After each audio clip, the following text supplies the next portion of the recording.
In all the talk about Rupert Murdoch and News Corp, and that conversation will continue, especially after the statement from David Cameron, the Prime Minister of the UK, this morning. One story that kind of got missed by a lot of newspapers came out of Minnesota, and that was that they finally ended a nearly 3-week government shutdown, the longest in U.S. history for a state. And what they ended up with was a budget deal which was almost identical to a budget deal that was on the table before politicians decided they had to shut down the government rather than reach some kind of negotiated compromise.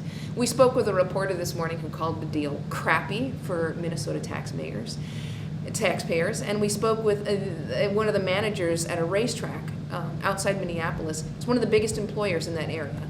Let me tell you, in all the discussion over what that shutdown cost the state of Minnesota, let's talk about just the costs for Jeff Madej. He had 1,100 employees before the shutdown began.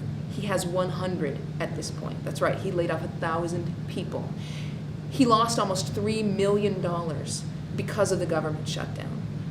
And what were the stakes? The stakes were simply politicians who refused to compromise. Again, we come back to this idea that not compromises is some kind of virtue. It's not a virtue that helped Jeff Madej, and it didn't help the 1,000 employees that are now out of work because he lost $3 million while politicians argued and in the end settled on something that they'd already proposed weeks in advance. It's something to remember as we watch the debt ceiling negotiations going on in Washington. And that's my take.